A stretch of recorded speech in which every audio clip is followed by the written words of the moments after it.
ಜೈ ಶ್ರೀರಾಮ್. ಪಿತೃ ಕಾರ್ಯ ಮಾಡುವಾಗ, ಶ್ರಾದ್ದ ಕಾರ್ಯ ಮಾಡುವಾಗ ಅದರ ಪಿಂಡ ಬಿಡುವಂಥ ಸಮಯ, ಅಂದರೆ ಆ ಒಂದು ಗೋಲವನ್ನು, ಅನ್ನಗೋಲವನ್ನು ಮಾಡುವಂಥ ಸಮಯ. ಅದು ನೀವು ನದಿಗೆ ಹಾಕಬಹುದು, ಇಲ್ಲದಿದ್ದರೆ ಸಮುದ್ರಕ್ಕೆ ಹಾಕಬಹುದು. ಅದರ ಸಮಯ ಎಷ್ಟು ಗಂಟೆ ಅಂತ ನಿಮಗೇನಾದರೂ ಗೊತ್ತುಂಟಾ?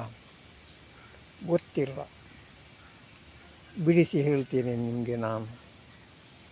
ನನ್ನೊಂದು ಫೋನ್ ನಂಬರ್ ಬರೆದುಕೊಳ್ಳಿ, 9880254627.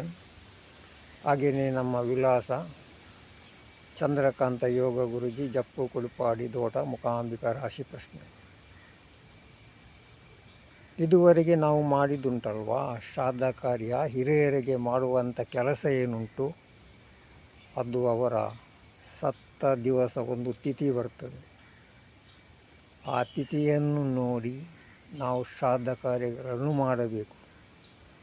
ಯಾರಿಗೆ ತಂದೆ ತಾಯಿ ಇಬ್ಬರನ್ನು ಕಳೆದುಕೊಂಡಿದ್ದೀರಿ, ನೀವು ಮಾಲಯ ಪಕ್ಷದಲ್ಲಿ ಮಾಡಬೇಕಾಗ್ತದೆ. ತಂದೆ ಒಂದು ವೇಳೆ ಇಲ್ಲದಿದ್ದರೆ ಅವರ ತಿಥಿಯನ್ನು ನೋಡಿ ವರ್ಷಂಪ್ರತಿ ಅವರಿಗೆ ಶ್ರಾದ್ದ ಕಾರ್ಯವನ್ನು ಮಾಡಬೇಕು. ಈಗ ನಮಗೆ ಹುಣ್ಣಿಮೆಯಿಂದ ಅಮಾವಾಸ್ಯೆವರೆಗೆ, ಅಂದರೆ ಮಾಲಯ ಸ್ಟಾರ್ಟ್ ಆಗಿದೆ. ಸ್ಟಾರ್ಟ್ ಆದ ನಂತರ ನಾವು ಮಾಡಬೇಕಾದಂಥ ಕರ್ತವ್ಯ ಅಂದರೆ ದಸರಾ ಶುರುವಾಗ್ತದೆ. ಅಮಾವಾಸ್ಯೆಯ ನಂತರ ಶುಕ್ಲಪಾಡ್ಯದಲ್ಲಿ ನಾವು ಕೊಪ್ಪರಿಗಿಡುವಂಥ ಕೆಲಸವನ್ನು ಮಾಡ್ತೇವೆ. ದಸರಾ ಪ್ರಾರಂಭವಾಗ್ತದೆ. ತಾಯಿ ಹೇಳಿದ್ದೇನು ಗೊತ್ತುಂಟ, ಆದಿಶಕ್ತಿ ಮೊದಲು ನಮ್ಮ ಪೂರ್ವಜರಿಗೆ ಒಂದು ಸನ್ಮಾನವನ್ನು ಮಾಡಬೇಕು. ಅವರು ಮಾಲಯ ಪಕ್ಷದಲ್ಲಿ ತಮ್ಮ ಕುಟುಂಬದ ಮನೆಯವರಿಗೆ ಎಲ್ಲ ಭೇಟಿ ಮಾಡಿ, ಕೊನೆಗೆ ಅವರಿಗೆ ಖುಷಿಯನ್ನೆಲ್ಲ ಮಾಡಿ ನಾವು ಅವರನ್ನು ತಿರ್ಗಾ ಪಿತೃಲೋಕಕ್ಕೆ ಕಳುಹಿಸಬೇಕು. ಇಲ್ಲದಿದ್ದರೆ ತಾಯಿಯ ಸೇವೆ ಆಗುವಂಥ ಸಂದರ್ಭದಲ್ಲಿ ತಾಯಿಗೆ ಕೊಡುವಂಥ ಏನು ಉಂಟು ನೀವು ಫಲಾಹಾರ, ತಾಯಿಗೆ ಸೇವೆ ಮಾಡುವಂಥ ಹವ್ಯ ಏನುಂಟು, ಅದಕ್ಕೆಲ್ಲ ಮೈಲಿಗೆ ಮಾಡ್ತಾರೆ ಅಂತ ನಮ್ಮ ಧರ್ಮಶಾಸ್ತ್ರದಲ್ಲಿ ಹೇಳ್ತದೆ. ಅದಕ್ಕೋಸ್ಕರ ನಾವು ಎಲ್ಲ ಕೆಲಸ ಆದ ಮೇಲೆ ತಾಯಿಯ ಕೆಲಸ, ಆದಿಶಕ್ತಿಯ ಕೆಲಸ, ನವರಾತ್ರಿ ಪ್ರಾರಂಭವಾಗ್ತದೆ. ಆದರೆ ನಾವು ಪಿಂಡ ಬಿಡುವಂಥ ಸಮಯವನ್ನು ಇದುವರೆಗೆ ತಿಳಿದುಕೊಂಡಿಲ್ಲ. ದೊಡ್ಡ ದೊಡ್ಡ ಪುರೋಹಿತರು, ದೊಡ್ಡ ದೊಡ್ಡ ಸರ್ವಜ್ಞರು ಟಿ ವಿಯಲ್ಲಿ ಕೂತ್ಕೊಂಡು ಯದ್ವಾ ತದ್ವಾ ಮಾತಾಡ್ತಾರೆ. ಆದರೆ ಶ್ರಾದ್ದ ಮಾಡುವಂಥ ಒಂದು ಸಮಯ ಇದುವರೆಗೆ ಅವರಿಗೆ ಗೊತ್ತಿಲ್ಲ ಅಂತ ಹೇಳಿದರೆ ನಮಗೆ ಬೇಜಾರಾಗ್ತದೆ. ಏನು ಬೇಜಾರಾಗ್ತದೆ, ಯಾಕೆ ಬೇಜಾರಾಗ್ತದೆ ನೋಡಿ. ಬೆಳಿಗ್ಗೆಯಿಂದ ಬ್ರಾಹ್ಮಿ ಮುಹೂರ್ತದಿಂದ ಮಧ್ಯಾಹ್ನ 12 ಗಂಟೆವರೆಗೆ ದೇವರ ಸೇವೆ ಮಾತ್ರ ನಡೆಯಬೇಕು. ಶ್ರಾದ್ದ ಕಾರ್ಯವನ್ನು ಮಾಡುವ ಹಾಗಿಲ್ಲ. ಹಾಗಾದರೆ ಶ್ರಾದ್ದ ಕಾರ್ಯವನ್ನು ಮಾಡುವಂಥ ಸಮಯ ಯಾವುದು ಅಂತ ಕೇಳಿದರೆ, ಮಧ್ಯಾಹ್ನ 2 ಗಂಟೆಯ ನಂತರ 4 ಗಂಟೆಯವರೆಗೆ ಶ್ರಾದ್ದ ಮಾಡಲಿಕ್ಕೆ ಸರಿಯಾದ ಒಂದು ಸಮಯ. ಮಧ್ಯಾಹ್ನವೂ ಇರಬಾರದು, ಸಾಯಂಕಾಲವೂ ಇರಬಾರದು. ಅಂಥ ಒಂದು ಮಧ್ಯದ ಸಮಯದಲ್ಲಿ ನಾವು ಶ್ರಾದ್ದ ಕಾರ್ಯವನ್ನು ಮಾಡಬೇಕು. ಇವತ್ತಿನ ದಿವಸ ಏನಾಗಿದೆ, ದುಡ್ಡು ಮಾಡಲಿಕ್ಕೋಸ್ಕರ ನಾವೆಲ್ಲ ಹೇಳ್ತೇವೆ, ಖಂಡಿತವಾಗಿಯೂ ದೇವರಿಗಿಂತ ದೈವಗಿಂತ ನಮ್ಮ ತಂದೆ ತಾಯಿಯರೇ ದೊಡ್ಡವರು. ಅವರಿಗೆ ನಾವು, ಅವರು ಇಲ್ಲದಂಥ ಸಂದರ್ಭದಲ್ಲಿ, ನಮ್ಮನ್ನು ಕಳೆದುಕೊಂಡಂಥ ನಾವು ಸಂದರ್ಭದಲ್ಲಿ ಅವರಿಗೆ ನಾವು ಶ್ರಾದ್ದ ಕಾರ್ಯವನ್ನು ಮಾಡಲೇಬೇಕಂತ.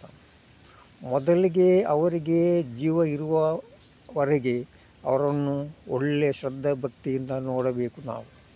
ಅವರಿಗೆ ತಿನ್ನುವುದಕ್ಕೆ, ಉಣ್ಣುವುದಕ್ಕೆ, ಮಲಗಲಿಕ್ಕೆ ಯಾವುದೇ ತೊಂದರೆ ಆಗದಾಗೆ ನೋಡಿಕೊಳ್ಳಬೇಕು ನಾವು. ಇದು ಮೊದಲನೆಯ ಕರ್ತವ್ಯ. ಆದರೆ ನಮಗೆ ಸರಿಯಾದ ಸಮಯ ಪ್ರಜ್ಞೆ ಇಲ್ಲದ ಕಾರಣ ದೇವರಿಗೆ ನಾವು 1 ಗಂಟೆ ಒಳಗಡೆ ದೇವಸ್ಥಾನದ ಒಳಗೆ ಹೋಗಲಿಕ್ಕೆ ಬಿಡ್ತೇವೆ. ಮತ್ತು ನಾವು ಅವರನ್ನು ಕುತ್ತಿಗೆ ಹಿಡಿದು ಹೊರಗೆ ದೂಡಿದಾಗೆ ಹೋಗಿ ಹೋಗಿ ಹೋಗಿ ಹೊರಗೆ ಹೋಗಿ ಸಮಯ ಆಯಿತು ಅಂತ ನಾವು ಹೇಳ್ತೇವೆ. ಇದು ತಪ್ಪು ನಿಜವಾಗಿಯೂ. ಮಧ್ಯಾಹ್ನದ ಹೊತ್ತು ದೇವಸ್ಥಾನವನ್ನು ಬಂದು ಮಾಡುವಂಥ ಅಗತ್ಯ ಇಲ್ಲ. ಯಾಕೆಂತ ಕೇಳಿದರೆ ದೇವಸ್ಥಾನದಲ್ಲಿ ದೇವರು ಏನು ನಿಮ್ಮ ಆ ಒಂದು ಗರ್ಭಗುಡಿಯಲ್ಲಿ ಮಲಗುವುದಿಲ್ಲ. ಹಾಗಾದರೆ ಇಲ್ಲಿ ಕೆಲಸ ಮಾಡುವ ಪುರೋಹಿತರಿಗೆ ರೆಸ್ಟ್ ಬೇಕು. ಅದಕ್ಕೋಸ್ಕರ ಅವರು ಊಟ ಮಾಡಿ ಒಂದು 2 ಗಂಟೆಯ ನಂತರ ಚೆನ್ನಾಗಿ 4 ಗಂಟೆಯವರೆಗೆ ಮಲಗಿ ನಂತರ ತಿರ್ಗ ಸೇವೆಗೆ ಬರ್ತಾರೆ. ಆದ ಕಾರಣ ನಾವು ಏನು ಹೇಳುವುದಂತ ಕೇಳಿದರೆ, ದೇವಸ್ಥಾನವನ್ನು ಮಧ್ಯಾಹ್ನದ ಹೊತ್ತು ಬಂದ್ ಮಾಡಲಿಕ್ಕೆ ಹೋಗಬೇಡಿ, 7 ಗಂಟೆಯ ನಂತರ ಬಂದ್ ಮಾಡಿ ಸಾಯಂಕಾಲ. ಯಾಕೆಂತ ಕೇಳಿದರೆ ಆವಾಗ ಸೂರ್ಯನಾರಾಯಣ ಅಸ್ತಮವಾಗುವಂಥ ಸಮಯ, ಅವನು ಕತ್ತಲೆ ಆಗ್ತಾ ಬರ್ತದೆ, ನಮಗೆ ಕೂಡ ನಿದ್ರೆ ಮಾಡಬೇಕಾಗ್ತದೆ, ಪ್ರಾಣಿ ಪಕ್ಷಿಗಳು ಎಲ್ಲ ನಿದ್ರೆಗೆ ಜಾರುವಂಥ ಸಂದರ್ಭದಲ್ಲಿ ದೇವಸ್ಥಾನವನ್ನು ಯಾಕೆ ನೀವು ಬಾಗಿಲು ತೆರೀತೀರಿ? ಬಾಗಿಲು ಮುಚ್ಚಿ ನೀವು 7 ಗಂಟೆಯ ನಂತರ.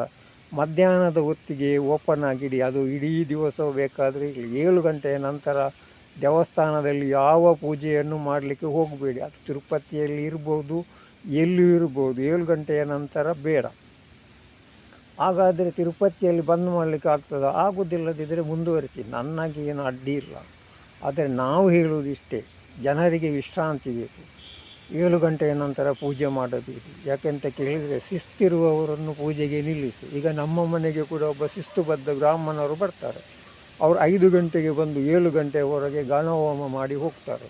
ಮಧ್ಯಾಹ್ನದ ಪೂಜೆ ಏನಾದರೂ ಸತ್ಯನಾರಾಯಣ ಪೂಜೆ ಇದ್ದರೆ 10 ಗಂಟೆಗೆ ಬರ್ತಾರೆ, 11:30 ಗಂಟೆ ಒಳಗಡೆ ಸತ್ಯನಾರಾಯಣ ಕಥೆ ಮುಗಿಸಿ 12 ಗಂಟೆ ಒಳಗಡೆ ಆರತಿ ಮಾಡಿ ಹೋಗ್ತಾರೆ. ಸಾಯಂಕಾಲ ಏನಾದರೂ ಪೂಜೆ ಇದ್ದರೆ 7 ಗಂಟೆ ಒಳಗಡೆ ಆರತಿ ಮಾಡಿ ಹೋಗ್ತಾರೆ. ಹಾಗಾದರೆ ದೇವಸ್ಥಾನ ಏನು ಮೈದಾನದಾಗಿ ಓಪನ್ ಮಾಡಿ ಇಡುವುದು ನಾವು? ಅದಕ್ಕೋಸ್ಕರ ನಾನು ಶ್ರಾದ್ದ ಕಾರ್ಯದ ವಿಷಯದಲ್ಲಿ ಇದ್ದೆ. ಕೆಲವರು ಬರ್ತಾರೆ, ಸ್ವಾಮಿ ಪುರೋಹಿತರಿಗೆ ದುಡ್ಡು ಕೊಟ್ಟು ಸಾಕಾಗುವುದಿಲ್ಲ. ಕೆಲವರು 3,000 ತಗೊಳ್ತಾರೆ, ಕೆಲವರು 6,000 ಕೇಳ್ತಾರೆ, ನಾರಾಯಣ ಬಳಿ ಅದು ಇದು ಮಾಡಬೇಕಂತ ಹೇಳ್ತಾರೆ. ಅದಕ್ಕೆ ಏನಾದರೂ ಕಮ್ಮಿ ಖರ್ಚಲ್ಲಿ ಆಗುವಂಥ ಏನಾದರೂ ಸಲಹೆ ಕೊಡಿ ಅಂತ. ಅದೂ ಕೂಡ ಇದೆ.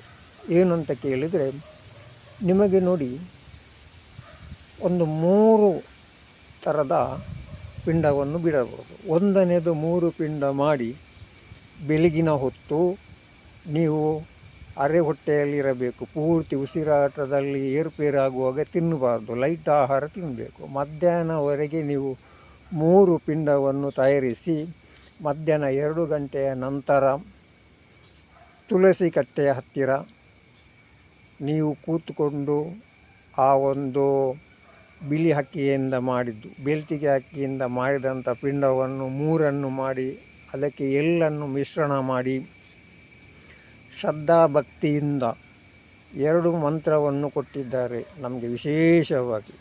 ಒಂದು ಸ್ವಾಹ, ಒಂದು ಸ್ವಾದ. ದೇವರಿಗೆ ಯಾವುದನ್ನು ನಾವು ಅರ್ಪಿಸುವಾಗ ಸ್ವಾಹ ಹೇಳಬೇಕು. ಸ್ವಾಹ ಮತ್ತು ಸ್ವಾದ ಇದು ಎರಡೂ ಕೂಡ ಅಗ್ನಿಯ 2 ಹೆಂಡತಿಯರು, ಪ್ರಿಯವಾದ ಹೆಂಡತಿಯರು. ಈ ಸ್ವಾಹ ಮಂತ್ರವನ್ನು ದೇವರಿಗೆ ನಾವು ಹವ್ಯ ಕೊಡುವಾಗ ಉಪಯೋಗಿಸುವಂಥ ಮಹಾಮಂತ್ರ ಇದು. ಈ ಸ್ವಾದ ಏನಿದೆ ನೋಡಿ, ಇದು ಕವ್ಯ ಕೊಡುವಾಗ, ಶ್ರಾದ್ದ ಮಾಡುವಾಗ ಬಳಸುವಂಥ ಏಕೈಕ ಮಂತ್ರ. ಇನ್ನು ನೀವು ತರ್ಪಣ ಕೊಡುವಾಗ ಒಂದು ಬೀಜ ಮಂತ್ರವನ್ನು ಉಂಟು. ಅದನ್ನು ನೀವು ಹೆಚ್ಚಿಗೆ ತಿಳಿದ ಗುರುಗಳ ಹತ್ರ, ಇಲ್ಲದ್ರೆ ನನ್ನ ಹತ್ರ ಬಂದು ಕೂಡ ಕೇಳಿದರೂ ಕೂಡ, ಪ್ರತಿಯೊಬ್ಬರೂ ಕೂಡ ನಿಮ್ಮ ಈಗ ದೇವರ ಕೆಲಸ ಆಗಿರ್ಬೋದು, ನಿಮ್ಮ ನಾಗನ ಕೆಲಸ ಇರ್ಬೋದು, ನಮ್ಮ ಪಿತೃಗಳ ಸೇವೆಯನ್ನು ಕೂಡ ಇನ್ನೊಬ್ಬರು ಮಾಡುವಂಥ ಅಗತ್ಯ ಇಲ್ಲ, ನಾವೇ ಮಾಡ್ಬೋದು, ಏನೂ ತೊಂದರೆ ಏನಿಲ್ಲ. ಅದಕ್ಕೆ ಬೀಜ ಮಂತ್ರ ಉಂಟು, ಅದನ್ನು ನೀವು ಜಪಿಸಿದಾಗ ಅದು ಪಿತೃಗಳಿಗೆ ಸಂಪೂರ್ಣವಾಗಿ ಸಲ್ಲುತ್ತದೆ.